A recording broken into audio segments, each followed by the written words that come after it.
Good evening, everyone, and welcome to the What I Did with My Degree panel discussion presented by the CUNY SPH Office of Career Services. My name is Laurel Browne, and I am a current student in the Health Communications for Social Change program. And I am joined today by our co-moderator for the evening, Mahwash, who will be engaging with you all in the chat. Good evening, everyone. This is Mahwash Aman. I am a former graduate of School of Public Health. Thank you. Welcome to the panel. Thank you. Tonight, we will hear from public health professionals who are CUNY SPH alumni and hold a Master's of Science degree in Health Communications for Social Change. They will speak to us about their professional experiences and share valuable tips and takeaways. Before we begin the panel, I want to give you a brief description of the degree program. The Master's of Science in Health Communications for Social Change at CUNY School of Public Health is a fully online program that prepares students to achieve meaningful public health outcomes through communication, social marketing, and other behavior change strategies. For more information on this degree program and others offered at CUNY School of Public Health, you can visit the link that Mahwash will place in the chat.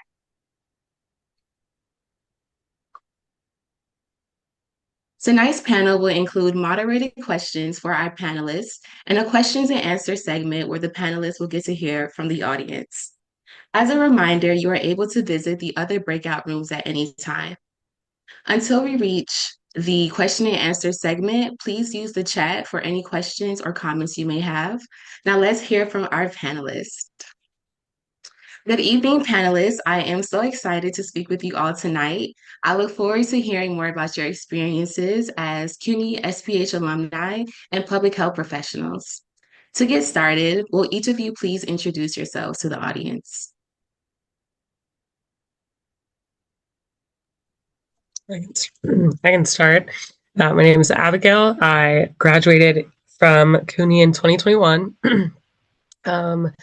And I'm currently working in publishing and as a published author as well. Hi, everyone. My name is Jessica Sanchez, and I was in the Health Communication for Social Change MS program. I graduated in this past June, actually. Currently, at the moment, I work at Bloomberg in procurement operations. So the main scope of what I do involves really just making sure that the purchasing across different departments reflects the company's policies and rules. But some of these purchases involve things such as like regular pantry services, software, but also philanthropy initiatives and contracts for like communications consulting. Hi everyone, I'm Michele Rains. I graduated from the Health Communication for Social Change program in 2023, I believe. I'm currently the Assistant Director of Digital Health for New York City Health and Hospitals, which is our public health system here in New York. So I manage all of our digital projects across 11 acute hospitals and countless FQHCs. And so these digital health projects run from like video visits that are super common and normal now to Hello World, which is like text messages that we send to our patients about appointment reminders and things like that. So yeah, a large portfolio of projects that I currently manage. Thank you. Hi everyone, my name's Samantha, and I earned my Master of Science in Health Communication for Social Change in June, so with Jessica. And for the past 4 years, I've been working as a clinical dietitian at Montefiore Medical Center in the Bronx.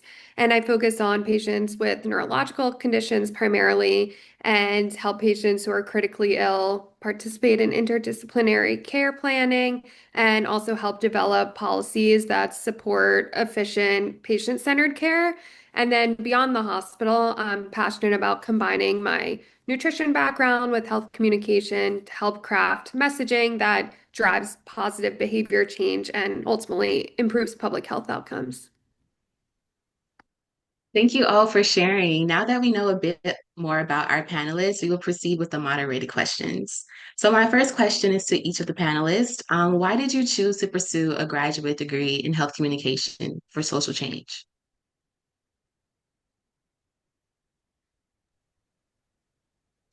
I can start with this one. So for me, it actually started during COVID, and I was working remote in kind of a similar role that I am now. And I honestly just remember feeling very, very helpless and not able to contribute to society in any meaningful way. So that's when I started to like explore programs, and I came across this program. So what I really, really liked about it was that it encompassed some of already like my background. My undergrad is in communications and media, while also preparing me to work in the field of public health. And also, I didn't want to like do a science heavy program. So looking back, this was honestly the best program for me because it really allowed me to carve my own path and just find my own voice as a public health professional. I can follow up. So my bachelor's degree is in nutrition, and I've always loved nutrition. It's what drew me into healthcare in the first place. But over time, I realized that nutrition is a pretty niche area, which I love, but I really wanted to expand my skill set to make broader impact. And I was wanting to learn how to create change on a larger scale, not just one-on-one with my daily interactions with my patients, but more so at the community or population level. Um, I really wanted to strengthen my ability to communicate effectively, just in general, because I felt like that was such an essential skill in every part of life, whether I'm educating patients, collaborating with colleagues, shaping public health messaging, and also working in the Bronx. I noticed that social determinants of health really influence patient outcomes. I also had experience at New York Presbyterian Hospital, particularly on the Upper East Side, and even just noticing the contrast in health outcomes between the two locations really made me want to do something bigger. And then I found this program and I was like, this is it. And I'm very glad that I found it. I can jump in after.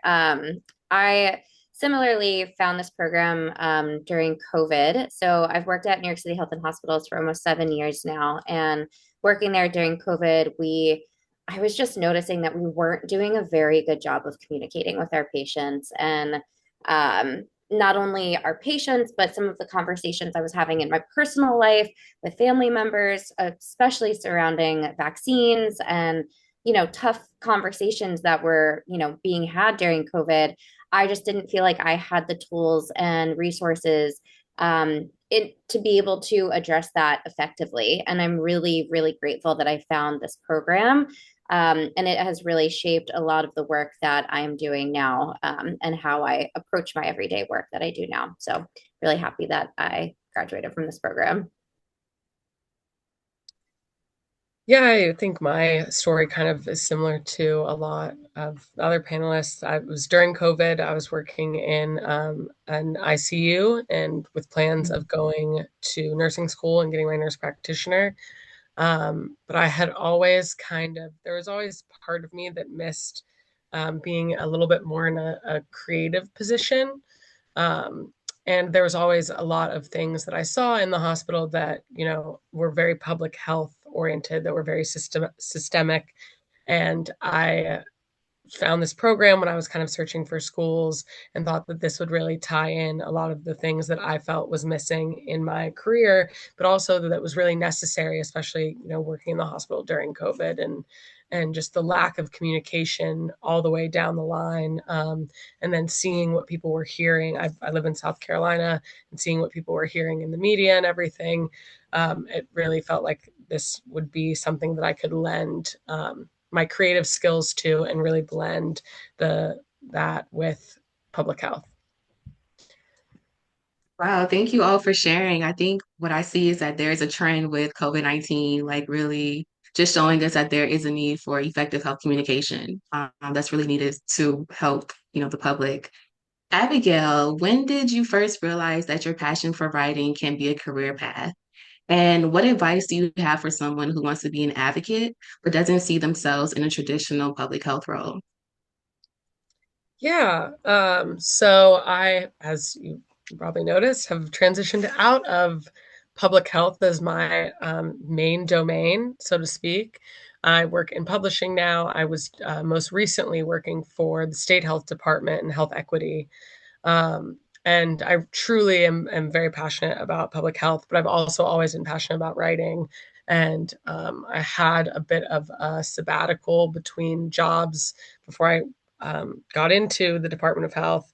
And I decided I was just going to publish this book that I had written a long time ago, a poetry and short story book, originally kind of for my mom. And I wanted to get it published officially. And then when I did and realized, this is really going to be an investment of time and something that's out there, once it became reality, I started to put a lot more into it. And a lot of the things I wrote about were things that I was seeing in my day-to-day career. There's a lot about women's health, a lot about women's strength, a lot about women's growth that went into that book. And I really just did it for myself and found that the thing that I was searching for in public health was always to be able to help people and to meet them where they're at and be supportive. And the more people that it reached, the more people that I heard I was doing that through writing. So I started to slowly kind of change my views of how I would work in public health. And I think that, I found that there's a lot, especially through this degree and through my current work, it's hard to communicate public health, especially right now. Like we said, we've all seen it from COVID, and even now there's so much misinformation out there. It's really a lot of buzzwords.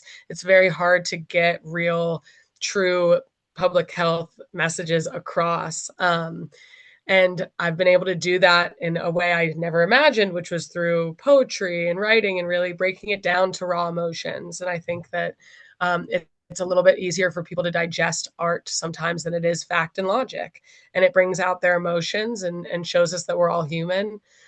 So I've been able to do that. I still am writing. I'm working on a second book. I do a lot of poetry readings now as well. And I started to get into publishing through my publisher. And I work for them in South Carolina. And it also I get to work with people. Actually, primarily, if there's anybody, who writes similarly, there's a lot of women health writers out there that publish books. Wouldn't have thought that, but I get to work with them directly and get to show them, which is really awesome. And then I also I think it's really freed up time and really filled me up in a way that my old career path wasn't. And it's also freed up a lot of my ability to be a good advocate. So I think any advice is really finding, don't let your passion go, because your passion's there for a reason and you can put the most time into that. And sometimes that's the thing that, actually helps you meet those goals. I had a mentor that always said, always keep a hand in your craft, because you never know when it's going to be useful in your career. And that's probably the advice that got me where I am today. Thank you. May you drop the title of your book, and the link in the chat if you can? Yeah. Thank you. My next question is for Samantha. What skills from your experience as a dietitian has translated into your health communication work? And how do these skills support your public health work? So, as a dietitian, so much of my day revolves around communication. And that's really where I found the strongest connection between my clinical work and health communication.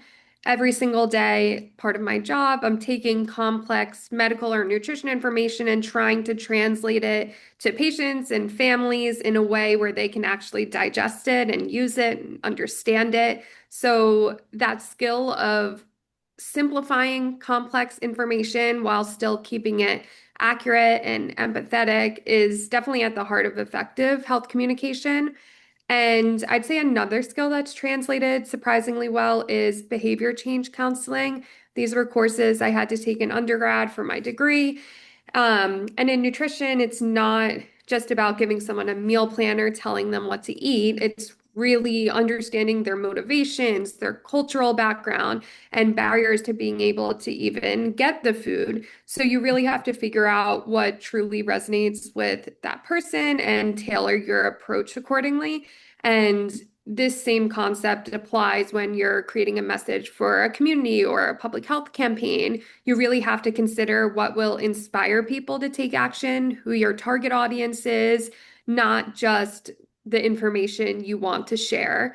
And also my experience with interdisciplinary collaboration. So, like working with physicians, nurses, social workers, physical therapists every day has been invaluable. It's really taught me how to communicate across disciplines, advocate for patient needs, and find common ground to achieve shared goals. And that same skill set translates into public health communication, where collaboration and shared understanding are so important for creating lasting impact. So, in many ways, being a dietitian has really given me a strong foundation for this work since I learned how to listen deeply, communicate clearly, connect meaningfully. Whether I'm helping one patient make a change or changing my mindset, I'm really thinking about how to reach an entire community as a whole. It seems like you use a holistic approach in the work that you do.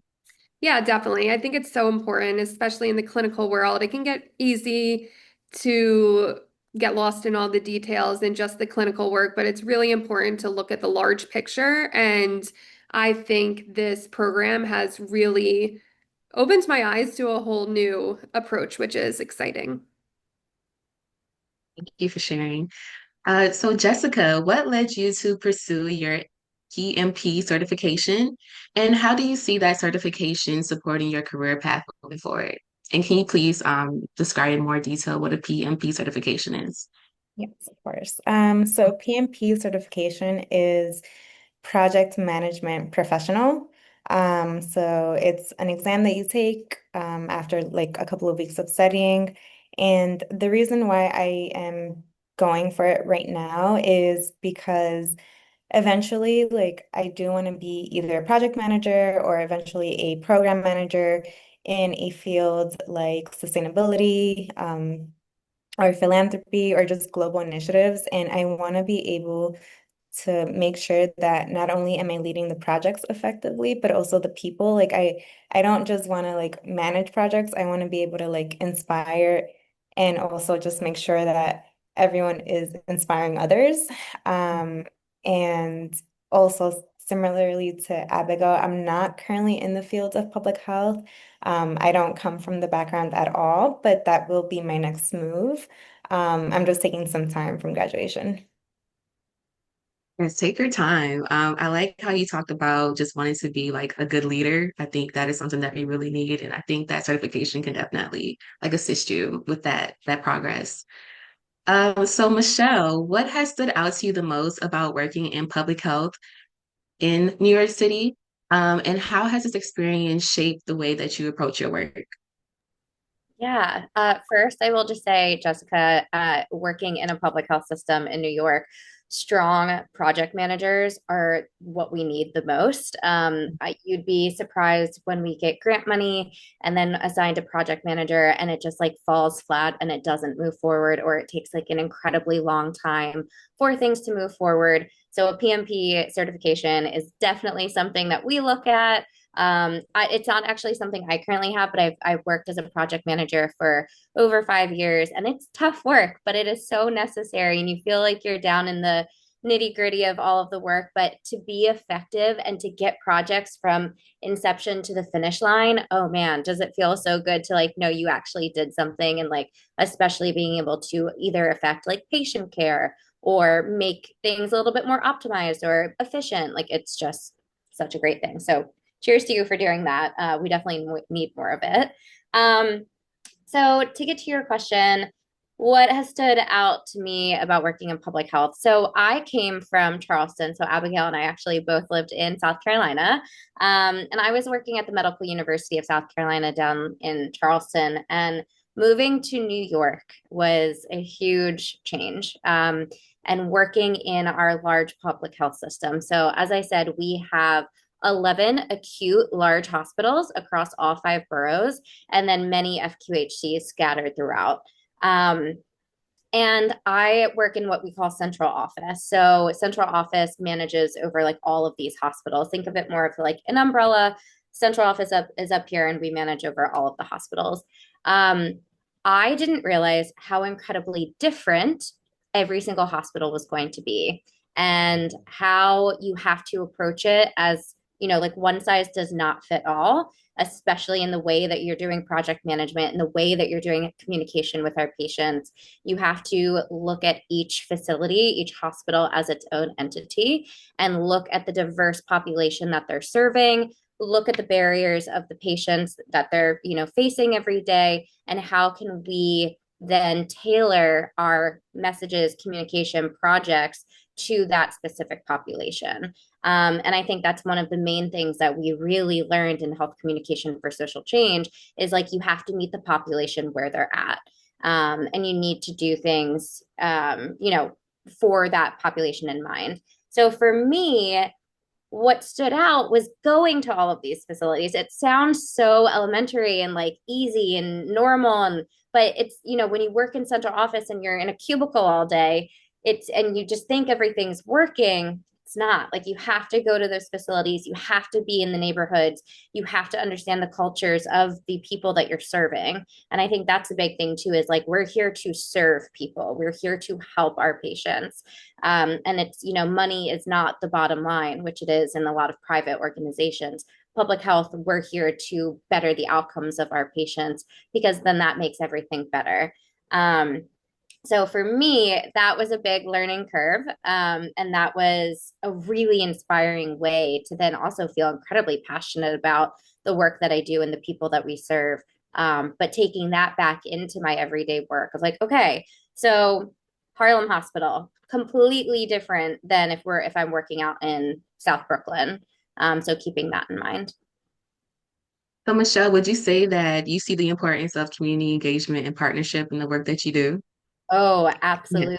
I think that's a really big thing too. Even just from the people who work within the hospitals, there are some people, dedicated people who have worked there, especially like nurses, who have been there for 25 to 40 years. And you need to partner with those people and create trusting and lasting relationships with those people in order to be effective and get anything done. Wow. Thank you so much for sharing. So my next question is for all the panelists.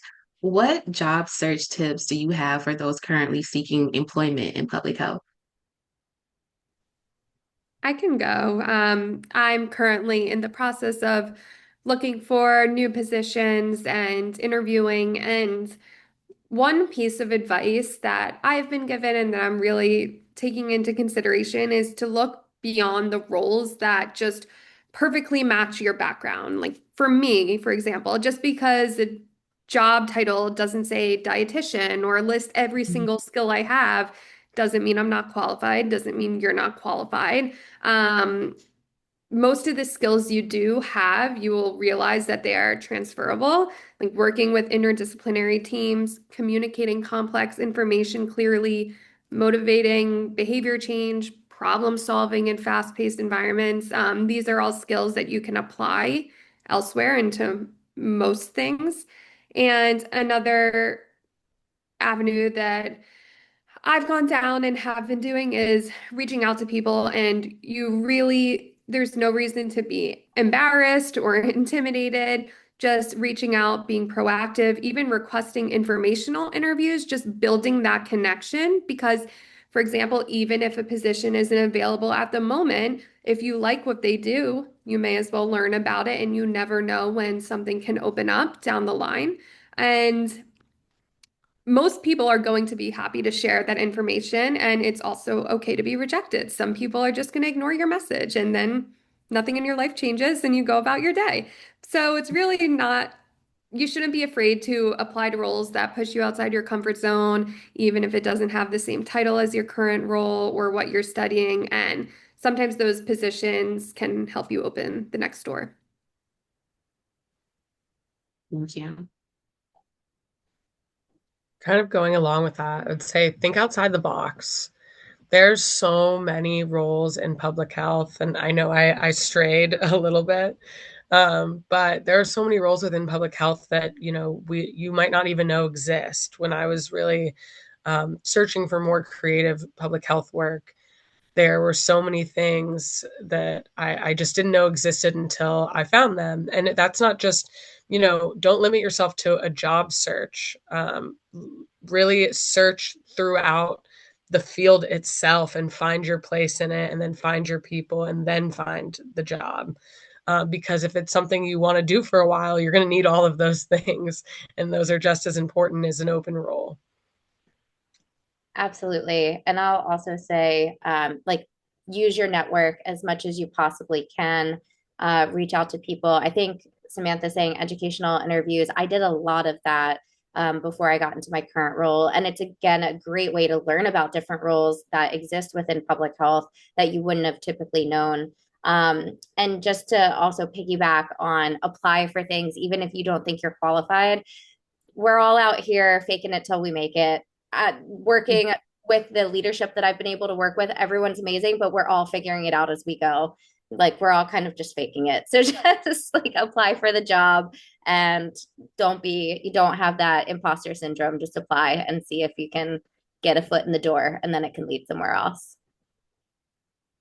I know you all talked about informational interviews. What are like the first steps to get into that? Is it just like a person that you're interested in working with, or like their interests? Like, how would you navigate that? So a lot of what I've been doing is even just through LinkedIn or like the CUNY alumni network is just sometimes I even like start large and I like narrow my search. Like I think about things that I enjoy and like for example, I'm like vegan and I like plant-based food and I think of companies that are vegan and then I go there and I read about the companies. Then I find someone who works there. Then I go even smaller and I find someone else who's in like the New York City area where I'm living. So it's really just finding those people on LinkedIn. And then I honestly have sent hundreds and hundreds of messages where I said some get answered, and I've had great calls, and I thank them for taking the time to speak with me and tell them my background and what I'm interested in. And then, of course, there are times where I get ignored, and it is what it is.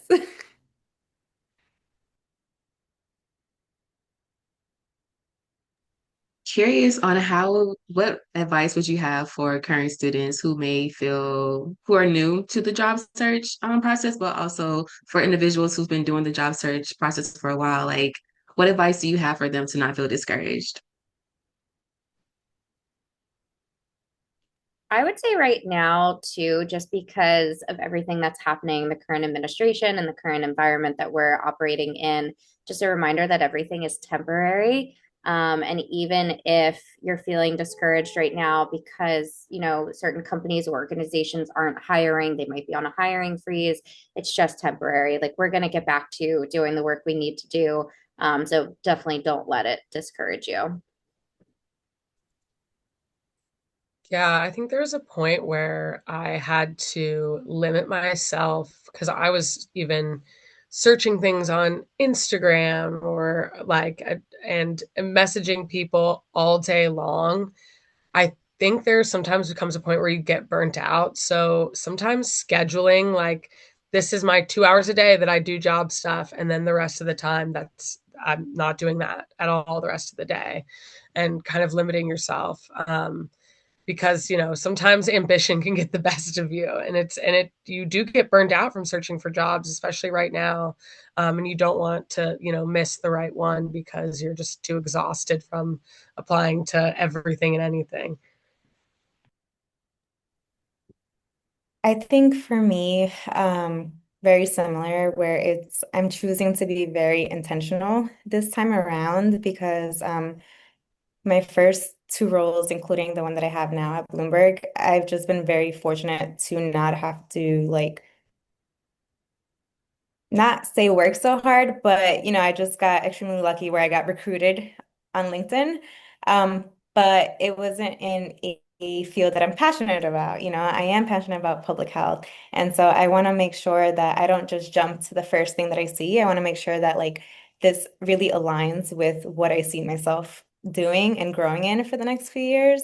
And that's like the opposite of how I think, because I'm always like, go, go, go, go, go. But I think just really doing the same thing, like just, okay, I applied to this one job that I really wanted.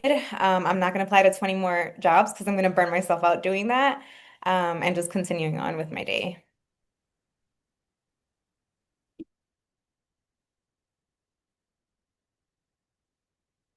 So, what student opportunities or resources did you take advantage of when you were a student at CUNY? I can jump in on that because I definitely took a lot of opportunities. I worked really closely with Dr. Scott Ratson, and I still do. So when I was just graduating, he had reached out to me to be a TA for him for one of his classes. So I did that for 2 semesters, and I thought that was actually one of the best experiences because I got to kind of like retake the classes, which I thought was great because I got to relearn all of the information, but then be on it from the TA side where I was also not only like learning the information again, but like hosting office hours and reaching out to students and like grading papers. And it was just incredibly educational for me. And I really enjoyed it more than I thought I was going to. It is very time intensive, but that was great. And then that opened the door because Dr. Ratson has his hand in like a million things. I've worked with his Journal of Health Communication as an editor. I'm still currently kind of doing that. And then he'll just reach out to me on a quarterly basis and, let me sit in on calls of different councils that he's leading, different like, you know, projects that he's working with. So even if I'm not directly involved, he's just like, you should probably sit in on a call like this. It's just really educational. And just saying yes to all of the things. So at first, I didn't know if I wanted to be a TA, seemed like a lot of work. It was honestly one of the best things that I could have done.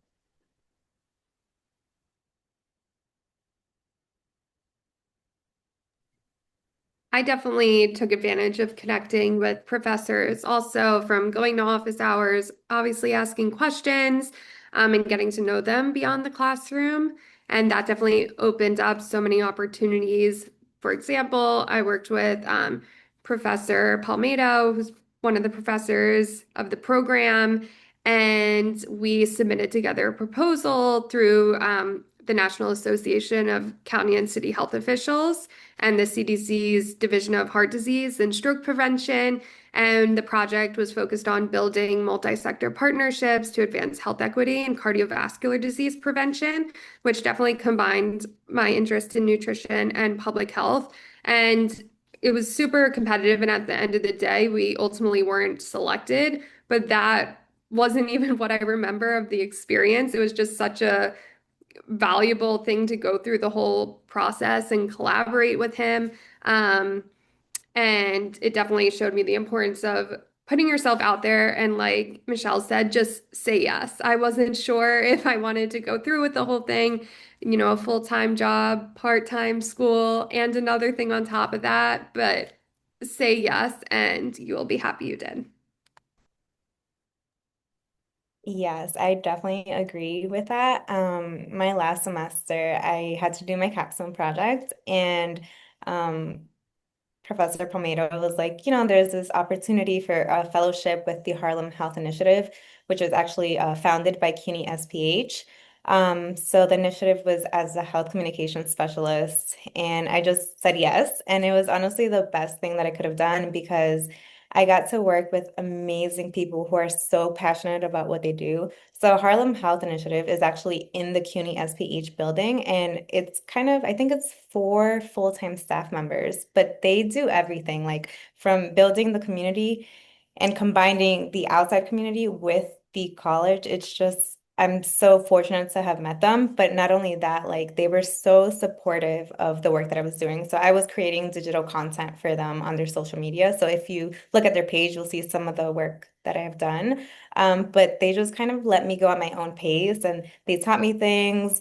And just overall, like I've never really felt supported like that before. And I think that's like really what the difference is when you work in public health versus like a different sector. Like you really feel that passion and like the love and like empathy, everything that everyone has to offer. So again, like I took full advantage and I'm so happy that I did.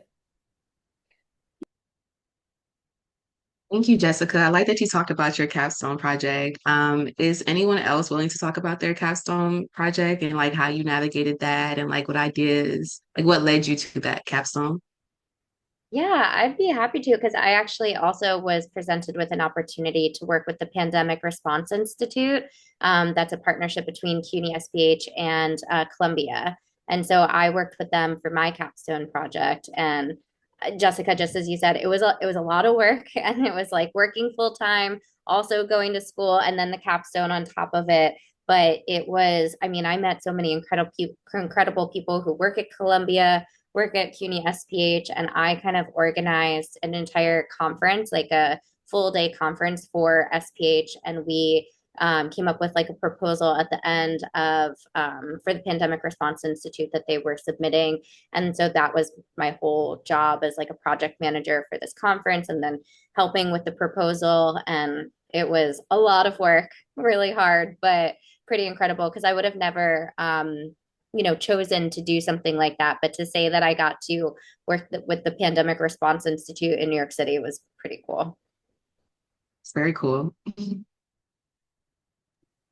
My capstone, I wanted to veer away from nutrition since so many projects I chose to focus on that. And that's what's also so great about this program. I think Jessica said earlier that you can really pick what you want to focus on and make it about that. Um, so I wanted to work on vaccine hesitancy, which obviously so much of it still, and especially with COVID, became even more prevalent. And I wanted to also utilize my place of work, so Montefiore Medical Center, and I wanted to try to combat vaccine hesitancy in the Bronx and specifically the parents of patients at the Children's Hospital at Montefiore. So I created a digital health communication plan that basically was a whole packet and proposal that I could hand over to the pediatric department. And this was like utilizing channels like TikTok, WhatsApp, Instagram, and really strategically messaging and trying to find the platforms that our target audience, so the parents, utilize most. Also, trying to find out who they trust. So, finding those voices within the community and putting that together for the Children's Hospital. So, that was something fun, and it gave me the opportunity to focus on something outside of nutrition, but still public health. I actually focused on nutrition, which is funny that you say that. I love to cook, and I focused on a recipe project. I was working in community health when I was getting my graduate degree, and that we have a very, very large food desert problem in South Carolina. Um, and I focused on a recipe project that would essentially partner grocery stores with um, uh, food pantries, essentially, so that they would get food from the grocery stores in order in exchange for kind of advertising for those grocery stores, by using their products for recipes and recipes about their products that were nutritionally dense but still featured like traditional Southern recipes, and were taken from within the community. So they were community recipes that just added a vegetable or two, and brought in a few different partnerships. I actually got to modify it and use it for the Department of Health, for their WIC program. And then it's also being modified and used at two different nonprofits in the area as well, which was very cool. I would say whenever doing a capstone, the thing that, and Michele kind of even spoke to this in project management, the more flexible the more room there is for flexing things to different areas and different populations, the more applicable that project will be in different settings, especially when it comes to public health. Wow, you said some really good stuff right there. I had a question and then you said something else. It was about like the capstone. I really like that you were able to apply what it is that you learned into like your professional field, to be able to use your capstone and use it for other things is very just like inspiring because a lot of times being able to apply what it is that we're learning in class is what we need to apply out in our professional. And also what we learn in the professional setting is what we need to apply in class. So that was really inspiring. I'm curious, did you all know what you wanted to do with your career or like your degree once you graduated or even before? Or was it just like when you graduated, you kind of like fell into your role? I think for me, I always wanted to be a registered dietitian, and here I am. And now I'm like, what next? So I think it's important to obviously enjoy where you are, but that being said, I going into the master's program, I knew like certain goals I wanted to achieve and what I wanted to learn, but I didn't necessarily know what I wanted that endpoint to be.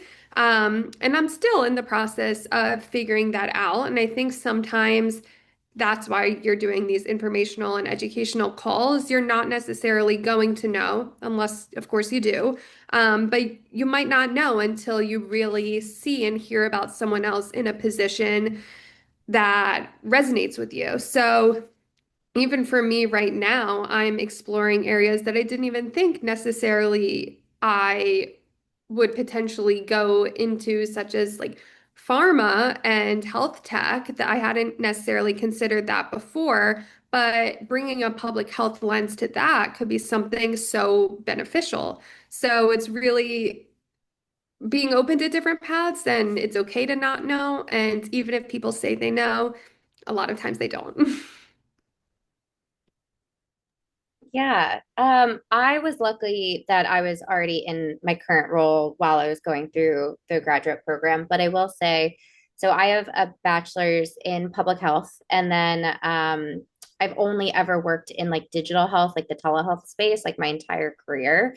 So I was kind of yearning for something a little bit different. And by coming into this graduate program, I feel like it really has provided me with like a whole new set of skills. And I'm still in digital health, but I can also like feel really confident if I ever kind of get out of the digital health space. Everything that I learned in this graduate program is going to set me up for success. Like working really closely with my communications team at Health and Hospitals, I feel like I'd be able to seamlessly transfer all of everything that I learned and to like take a role in a communications team for a public health hospital. Sometimes I feel like I know a lot of this stuff, and I'm like, I know what you guys are talking about. I can do this too. So yeah, I'm very lucky that I was already in my role, but I think it really did provide me with a deep knowledge base that I didn't have before.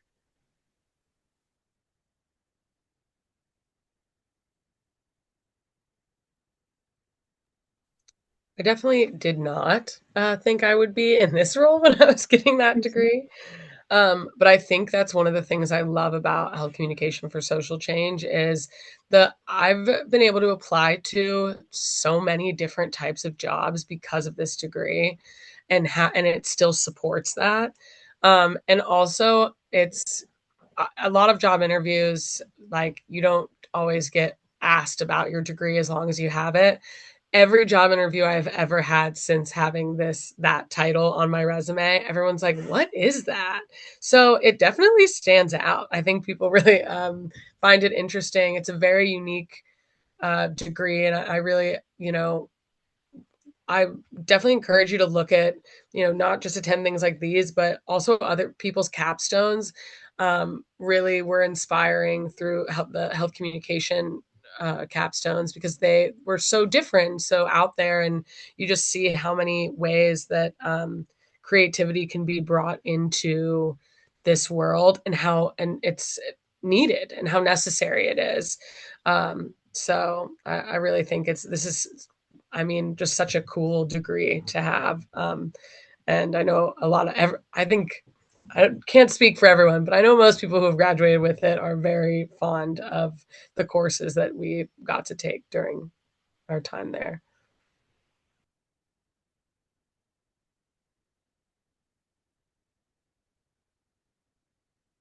Right. Thank you all for sharing your experiences as a student of CUNY School of Public Health, but also your professional experience in public health. Now we will hear from the audience. So if anyone has any questions, Wash will read your questions from the chat, and you can also use the raise hand feature to ask your questions out loud.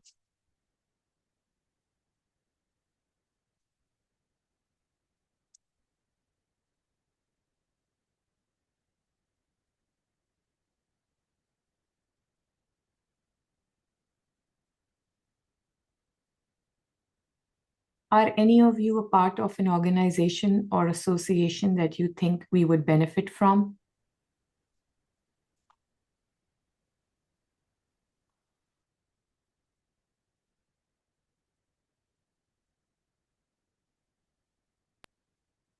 Well, when you become like a student at CUNY SPH, we're automatically enrolled in the American Association for Public Health. And so because we were enrolled automatically, I would always get emails and like it would be like the invitations to the conferences or just any like networking events or job opportunities. So I really wish I could have been a larger part of it, but because of like full-time work, I couldn't. But that's something that, I would definitely recommend like taking that to your advantage because the membership is free. It's provided by CUNY SPH.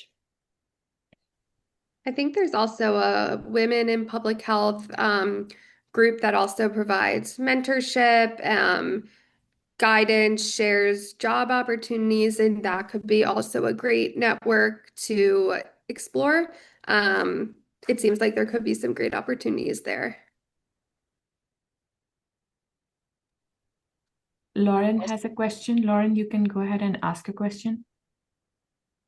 Thank you so much. I have a question for Michele. Can you tell us a little bit more about some of the projects you're working on and how you kind of work alongside the communications team? Yeah, definitely. So one of our biggest, most successful programs that we just recently launched is called Hello World, and it's like our texting efforts for our patients of how they can receive appointment reminders, like appointment notifications, how they can like pay their bills via, text message. It's like the whole new world. But it's through Epic, which is our electronic health record. And Epic is a Dutch company, and they are translated into a good amount of languages. But at Health and Hospitals, we actually have our top 14 languages that we translate everything into. And so previously, our patients were not receiving these text messages in their own preferred language. So we did a lot of work to get every single text message, every single thing that we send out to our patients translated into our top 14. And then based on in Epic, what their patients' preferred language is, all communication will go out in their preferred language. So it's 1.4 million patients now receiving appointment notifications in their preferred language, which is a huge win. And again, it's like you would just assume that this is already happening, but it took so much work to get that done. And then similarly, we are doing a lot of work with like iPads with questionnaires like social determinants of health questionnaire, PHQ-9, GAD-7, like anxiety, some general questions that we are not that great at getting these questions asked during the actual time that patients have with clinicians. So one important note is that because we have such incredibly huge panel sizes, we have so many patients that we serve, our providers are only allowed to spend 20 minutes with a patient, which is not enough time. So we're trying to figure out how we can optimize the downtime of patients and get all of these questionnaires answered. So we're handing them iPads in the waiting room in their preferred language and getting them all of these questionnaires that are really needed for the provider to be able to address, their health in a holistic view. So that's kind of like the work that I'm doing, not so much on the communication side. We do a lot of patient-facing like materials, like creating our website that we have on how to join like video visits for patients. Again, the biggest thing there is getting everything translated, making sure everything's in a fourth grade reading level, and that's really difficult. but that's, kind of how we approach all of those things. And so I work with the communications team to update our website and make sure that everything patient facing is as friendly as possible. That's amazing. Thank you so much for sharing. Oh, no, of course. Camille had a question. I see that her hand is down now. Do you still want to ask that question? Oh, sure. Thank you. I joined late, so I'm not sure if you all answered this question, but I was just curious about your, well, I guess for people who may have worked while they were in school, um, if you could share more of your experiences connecting with professors and I guess being more active on campus and like networking, I suppose. Just because for me personally, as someone that works full time, and I'm also like a mid-career professional and I'm pivoting or changing careers, I suppose. Um, I just find that it's pretty difficult juggling it all. Um, so yeah, I don't know if anyone can speak to that. I would appreciate it. Thank you. Yes. So actually, I am and was in a very similar situation where I was pivoting.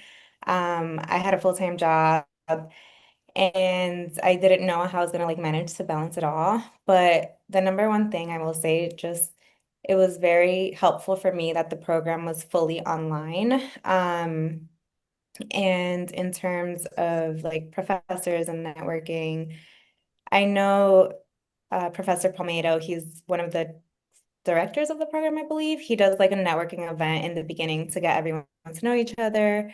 But honestly, like I think the fact that we're a graduate school of public health and health policy, like everyone is very understanding of our lives. So I have had situations where like I've needed extensions past the deadlines and I've communicated that with them and they were more than like wonderful when it came to just meeting me where I was at because it is very hard. It is super hard to like go to school part-time and then, work full-time. But ultimately, that is also another reason why I did choose this program because it was completely online and I managed to balance it because of that. Thank you. Thank you so much. That's helpful. Appreciate it. I would also say don't be afraid. I wasn't in New York, so I was in Charleston, South Carolina while I was taking this, and I was also working full time. And I zoomed with professors a lot. Like, hey, can you jump on a quick Zoom call, at X, Y, and Z, or can I call you really quickly? Palmetto's really good about it. I still occasionally am like, hey, I'm having a career crisis. Can I jump on a quick Zoom with you? But even or just a phone call and asking for their numbers if they're comfortable with that and being able to, you know, call them sometimes. I think really those relationships are important, and we're all navigating kind of a different world with Zoom, and with, it feels a little less connected, but you can make it connected. And I think all those professors are really good about, um, wanting to do that as well. Thank you. I'll try to implement that as well. Thank you. Thank you. So another question is, can you tell us about a time when you may have been rejected for a job or opportunity and what you learned from the experience? Thank you.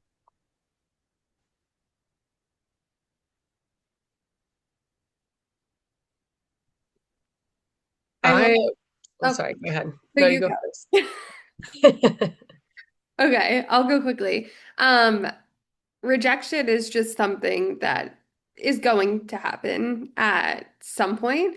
There have definitely been jobs I've applied to where I was excited and I've been rejected.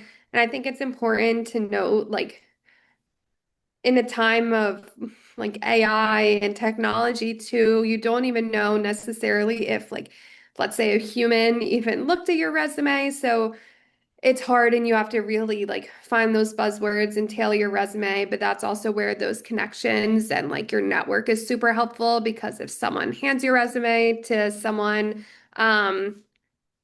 that would be great. But I also just take it as redirection because at the end of the day, if it doesn't happen and that's just not where you're meant to be. There was even a situation where I, for example, interviewed for a position and it didn't pan out and I was really bummed about it. And then actually the company did like laid off like 10,000 people and I was just like, "Oh my goodness, if I had even accepted that position, that could have been me." So it's really just trusting that rejection is redirection and not to take things personally because you know your worth, you know you're great, especially having this degree or going through this program, we know like how valuable it is.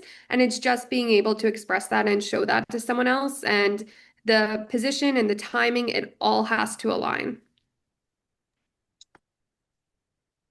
I also always ask people if you get to the point where it's, you've interviewed, you are now have a connection with somebody and, you are ultimately chosen, um, send them an email and say, thank you for your time. Was there anything that I could have done differently? Because 9 times out of 10, there wasn't. And so it feels better.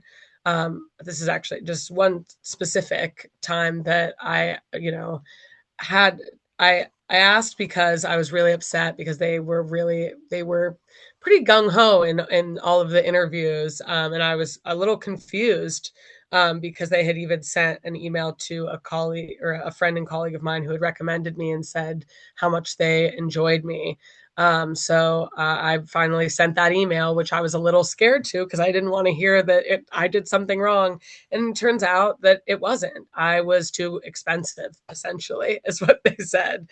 They found somebody who, had similar qualifications. Maybe they didn't, the fit was just as good and they didn't have like quite as much experience as me. So it would have been a cheaper fit and they had to cut costs somewhere and that was how. So that was fine. Honestly, that felt good because it obviously was not the right fit for me. But I think always asking that because also if there is something you can improve upon, great. But most of the time, it's actually something that's like so trivial, even though it feels so big to you in that moment. Thank you, Abigail. What are the best ways someone entering the field can start networking?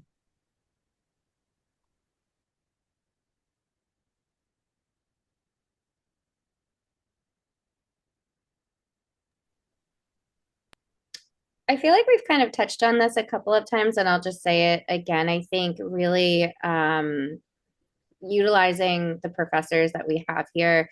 I can't state enough how much Dr. Ratson has like opened doors for me. And it's just because I keep answering his emails and calling him and being annoying, being like, what else do you have going on? And he's always really amazing to welcome me in and, again, open those doors for me. So I think just finding people that look up to, admire, or have worked with, and just ask them to open those doors. Thank you, Michele. What gaps do you see in the current public health workforce, and how can emerging professionals help close them?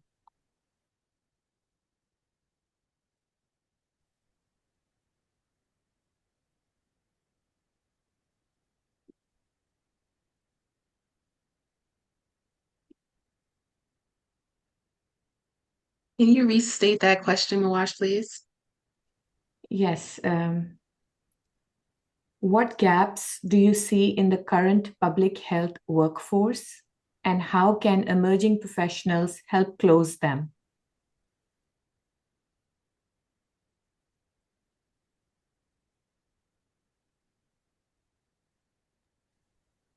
I know we're probably biased coming from this particular degree, but communications, I mean, is huge.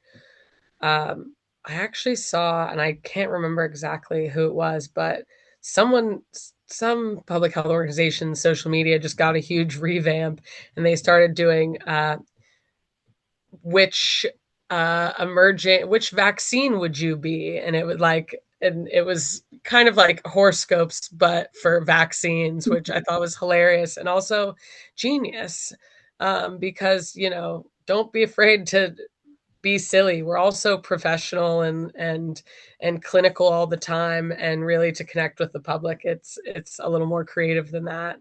And I think finally public health professionals and public health organizations are starting to realize how important communications is, and how important it is to have people that are more calm centered than even public health centered, to be able to actually communicate these really clinical important information to the general public.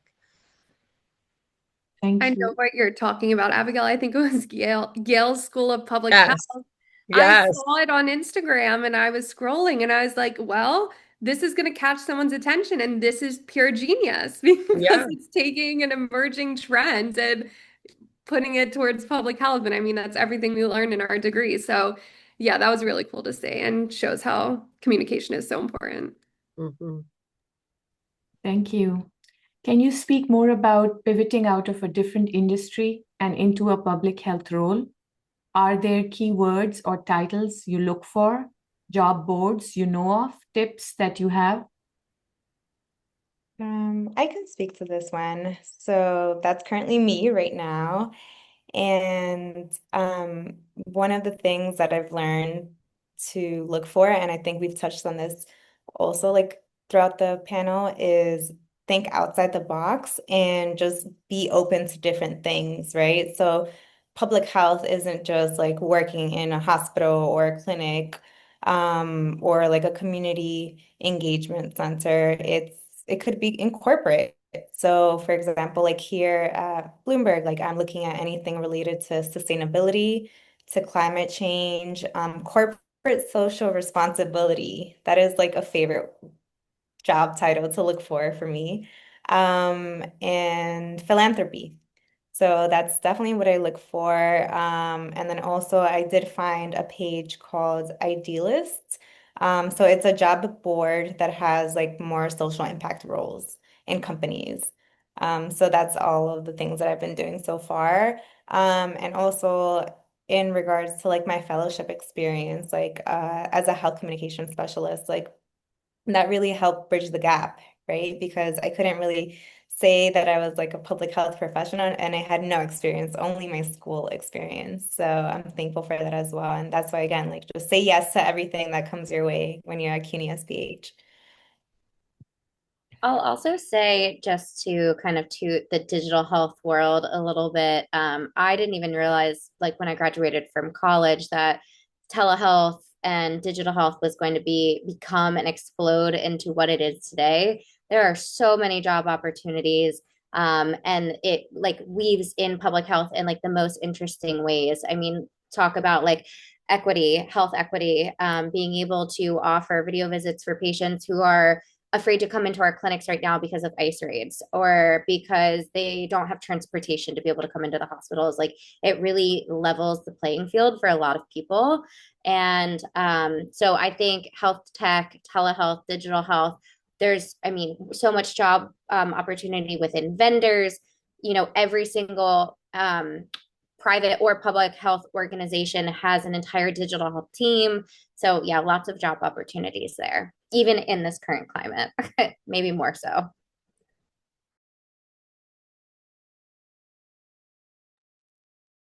Well, I want to thank everyone for asking their questions. We are coming to the end of our program. And again, I want to thank the panelists for being here with us tonight. To close out, I will each panelist give us their final thoughts.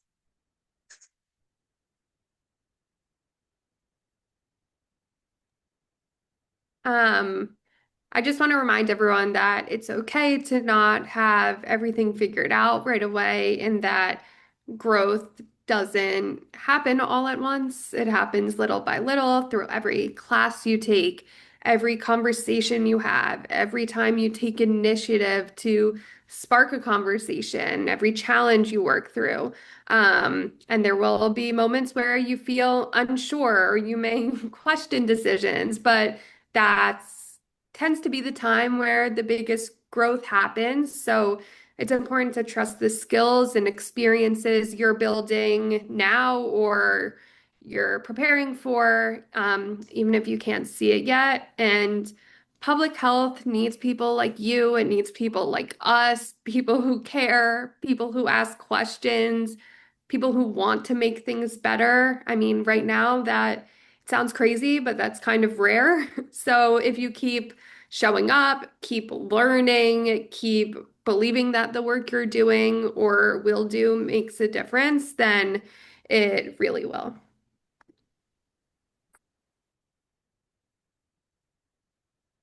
Yeah, I think that, Samantha, that was wonderful. Everything that I would have said. I think that they'll share our information with everyone after the panel as well. But please feel free to reach out to me. I love doing educational interviews. I love talking about what I do, why I'm so passionate about what I do. And if I can connect anyone into anything, I'm happy to. I mean, I think that the majority, I don't want to speak because I can't see everyone, but I think the majority were women here. We're supporting women. I will always open doors any way I can because I've had so many people open doors for me. So Thank you.